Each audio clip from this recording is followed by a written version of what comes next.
సభాధ్యక్షులు సహచర మంత్రివర్యులు కృష్ణారావు గారికి, పెద్దలు గౌరవనీయులు రాష్ట్ర ముఖ్యమంత్రి వర్యులు రేవంత్ రెడ్డి గారికి, మాజీ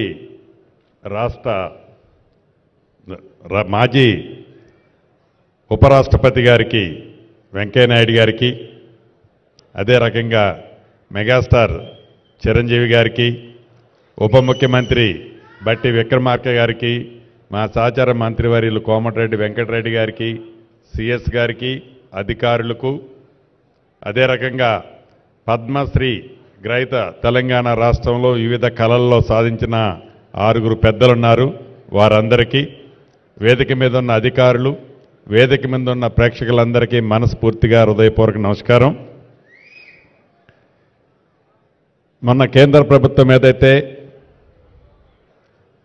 పద్మవిభూషణ్ పెద్దలిద్దరికీ మన ప్రాంతం నుంచి తెలుగు వారికి వెంకయ్యనాయుడు గారికి, మెగాస్టార్ చిరంజీవి గారికి ఇచ్చారో, వ్యక్తిగతంగా నా తరపున, రాష్ట్ర ప్రభుత్వ తరపున వారికి అభినందనలు, కృతజ్ఞతలు తెలియజేసుకుంటున్నాను. వెంకయ్యనాయుడు గారి గురించి ఒక విషయం చెప్పాల్సిన అవసరం ఉంది. 16వ పార్లమెంటు సమావేశాల్లో వెంకయ్యనాయుడు గారు ఆనాడు కేంద్ర మంత్రివర్యులుగా ఉన్నారు. నేను సభ్యుడిగా ఎంపీగా ఉన్నాను. ఈ పార్లమెంటు సమావేశాలు జరిగేటప్పుడు జనం, అంటే సభ్యులమైన మేము అనేక కారణాల చేత ఆ సమావేశాల్లో, ఆ హాల్లో ఎవరికి తోచింది వారు మాట్లాడుతుంటాం. కానీ వెంకయ్యనాయుడు గారు మైక్ తీసుకున్నారు అంటే వారికి ఉన్న భాష మీద పొట్టు, అది ఏ భాష అన్నా కానివ్వండి, తెలుగు కానివ్వండి, హిందీ కానివ్వండి, ఇంగ్లీష్ కానివ్వండి, ఏ భాషలోనైనా ఆ సభని ప్రశాంతతలోకి తీసుకురావాలి అంటే వెంకయ్యనాయుడు గారు మైక్ తీసుకుంటేనే ప్రశాంతతగా వచ్చేది. అంత పెద్ద రాజకీయంగా కురువృద్ధులు, అనేక ఒడిదొడుగులు చూసి ఏ వ్యక్తి అయినా ఉన్నతమైన స్థానాల్లో అధిరోహించాలని కోరుకుంటారో దాంట్లో వెంకయ్యనాయుడు గారు ఆ స్థానానికి పోయి వారు రిటైర్మెంట్ అయినట్టు అనుకుంటున్నాను. మనస్ఫూర్తిగా భగవంతుడు వారికి నిండా నూరేళ్లు ఉండే విధంగా భగవంతుడు దీవించాలని కోరుకుంటూ, అదే రకంగా చిరంజీవి గారు, నేను చిరంజీవి గారి ఫ్యాన్ని.